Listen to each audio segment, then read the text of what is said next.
toxic chemicals out of your lives and your homes. And we are joined by founder of MommyGreenest.com. Rachel Lincoln is here, Sarnoff is here, who's going to show us tips to make your home green. And thank you, Jenna, because I know you two are friends and you're into this big time as well. So thank you for joining us. My pleasure. All right. Baby steps going green. Yes. Which Baby started steps. it for you, right? Because it was because of your babies. Yep, that's how I learned about it, through Healthy Child, Healthy World, which is an organization that I'm involved with as well, thanks to Rachel. And yeah, it's just little ways, little common sense ways you can make your house less toxic. And healthier. You know, I think health is the operative word as opposed to green or eco or whatever. It's really about health. Well, to the message, I think, as you said, baby steps, because it's overwhelming. You're going to show us a couple of things here that are little tiny changes that we can make that once we start the momentum, we can build on to. Yes. This is great. I'm so doing this. So, this is great. I mean, you know, this applies to everything. Really know what's in your products that you're using in your home, right? That's kind of common sense. But I think often we don't take the time really to investigate. And the challenge is that for a lot of these products that we're using as cleaners, you know, they're not required to put on the label what's actually in the product. So you have to do your own research or go back to basics and make your own. So one of the leading, well, the leading cause of poisoning of children under the age of 6 in the home is dish soap. I had no idea until I started researching this. I was like, oh, okay, got to move that. But the nice thing that you can do is actually make your own with ingredients that are, if you had to drink it, you could and not get, you know, taken to poison control, right? So this is Castile soap, which you can also wash your body with it. You can wash your car with it. You can do anything with this stuff. And it's made from vegetables. So it's completely safe and non-toxic. Was this one of those baby steps you took? Going down Yeah, it was just getting rid of all the toxic cleaning products in my home.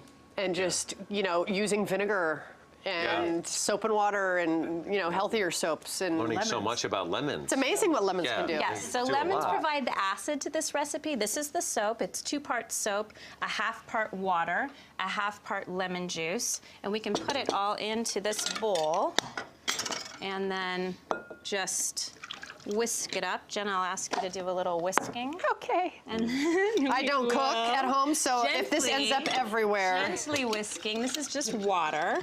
Is it this I one? really, I'm not good in the kitchen. Lemon go in there? Squeeze a little more lemon in there. Okay. Smells very fresh and lemony. Yes, and it should. You know, that's what your kitchen should smell like. Smell that?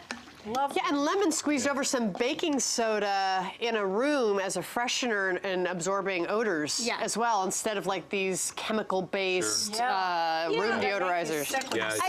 I think the thing is, for most of us, we grew up with like synthetic scents smelling clean, right? This I associated with clean, you know, fake lemon or fake eucalyptus or whatever. And what we're realizing is that those are not as clean really as we thought they were, and they're certainly not healthy. So going back to real generation. sense. Yes. And it's like you just sort of buy what your parents bought that you grew up seeing being bought and put into the pantry and into the sink, and we just have to start changing that now that we know so much more about chemicals. Don't you notice that when you're in the supermarket and you go down the aisle where they have all the soaps and the cleaning liquid, I go down there, my eyes start to water, my throat starts to hurt. And sensitivity. and it's just... Imagine that on a daily basis going in your body. I have to get out of there immediately because I actually...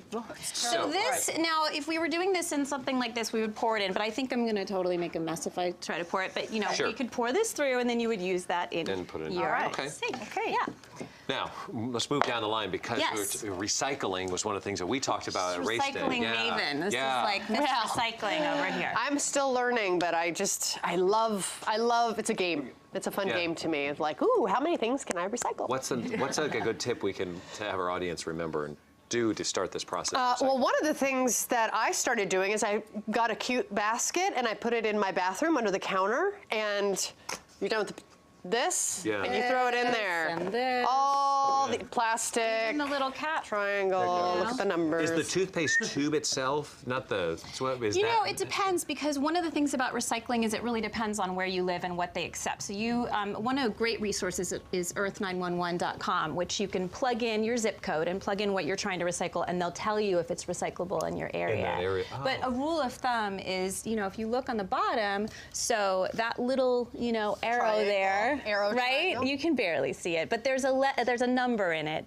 and you want to look for the number 1 or the number 2. Those are the most widely recyclable plastics. But for me, it's like, imagine in your backyard, if you throw things in your trash can, They're just going into a pit in the earth, filling it. Imagine that was your backyard, just pouring everything in a hole in your backyard. Right. When you could recycle, and it can get made into other things. Yes. It's so much better. I can't, all your water bottles and all this stuff, it's just like going into the landfill and just filling it up. And I just feel like it's... And the kids see you doing it. As you're raising them, it just becomes part of their world. Yeah, we carry stuff out to the recycling bin together. You want to talk about the sponges, don't you? Sponges, that's like the dirty, talk about dirtiest parts of the room, because I change mine every week. Because I'm so paranoid about it. But what can we do if you're not so the thing crazy about like me? sponges is that they can breed bacteria. So they can breed staph, they can breed E. coli, they can breed really bad stuff.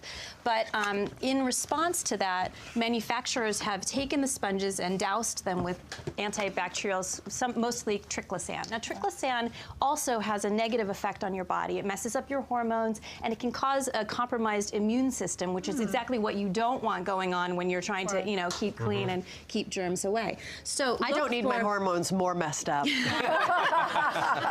So look for sponges that are not, you know, even the FDA has said that soap and water is just as effective as antibacterials at killing bacteria, and it doesn't have those adverse negative health effects. So look for soaps that are, or sponges that are just, you know, regular cellulose sponges made from wood. And then if you want to get them clean of bacteria, you throw them in your dishwasher when you're doing your dishes, zap them in the microwave for like 1 or 2 minutes, and then just make sure they dry in between.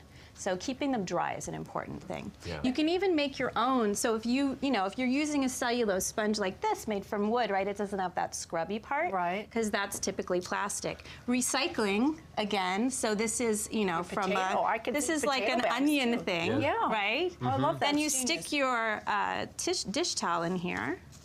And here's your scrubber.